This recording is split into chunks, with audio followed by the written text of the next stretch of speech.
to my corner. We are now on day 8 of making our cardigan, and today we're going to be talking about the front ribbing, how to measure it out, how to make it, and of course how to sew it onto your sweater.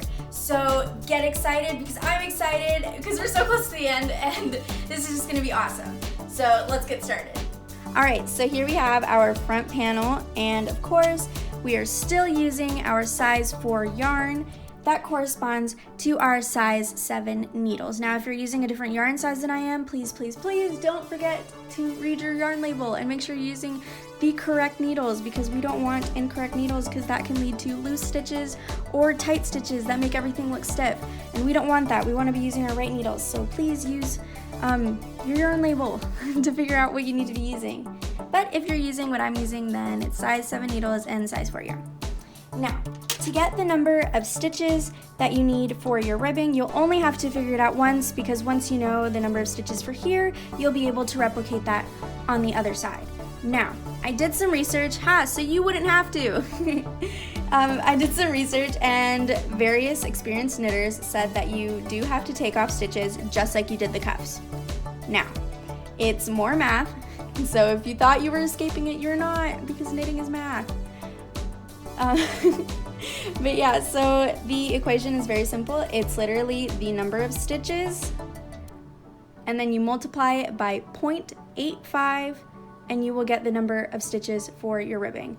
So with mine, I have 16 stitches in each square, and I'll multiply that obviously by 3, because it's 16 3 times, and that gets me 48. Now here's the thing. That's 48 stitches with bulky yarn. Now I'm using size 4 yarn, which is thin. So usually what that means is that I have to do double the stitches in this to get, the length of this. So technically, with my size 4 yarn, it would be 96 stitches, because it's 48 stitches plus 48, obviously because I'm doubling it, so that's 96 stitches. So with this yarn, to get this length, I would need to do 96 stitches. Now, with that 96, I multiply that by 0.85, and that gets me 81.6. Now, obviously, we know our ribbing pattern. We know it needs to be in multiples of 4, because it's the same ribbing pattern that we used for our cuffs. So we know 81.6 isn't a multiple of 4. So the nearest multiple of 4 is 80. So that's what I'll be doing for mine. Now, if you're using the measurements from the official pattern, which is 18 stitches per square, just look at the number that he has, because he's already done all this math for you, and you just need to do whatever numbers that he says. Now, if you're doing the math, obviously, I will have the formula written out so that you can figure out what you need. If your stitches are not the same as mine, like the number of stitches is not the same, if you're doing it bigger or smaller, so you can too figure out your ribbing.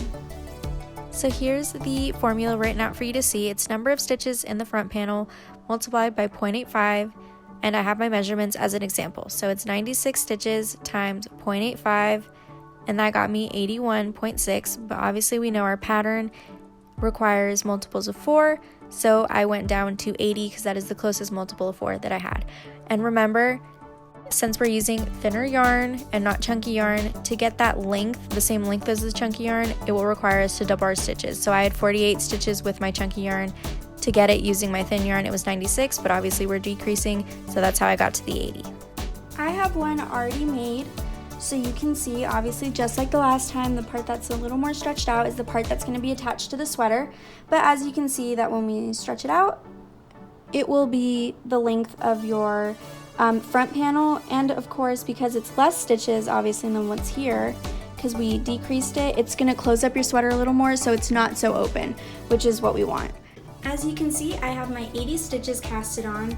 Like I said in my previous video, I recommend or kind of prefer the 14-inch needles, just because you can fit every stitch fairly comfortably on one needle. But if you have shorter needles, or that's all you could get, that's totally fine. Just do half of your stitches first, and then do the other half second. So here's our pattern again. It's 2 knit, 2 purl. For every single row, just make sure that your stitches are in multiples of 4, or else the pattern doesn't work. And as a reminder, that when you kind of start off doing the pattern, it doesn't look like anything for some reason, which is super weird to me. But, as you probably noticed with the cuffs, that the more rows you did, the more like the ribbing pattern was starting to come along. So just keep that in mind. Don't pull it apart, because that's what I did the first time. I literally took it apart like 10 times because I was like, this doesn't look like anything. But don't worry, just keep going. This is one of those trust the process things.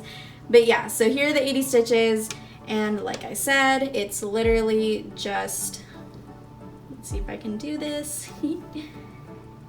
It's 2 knit,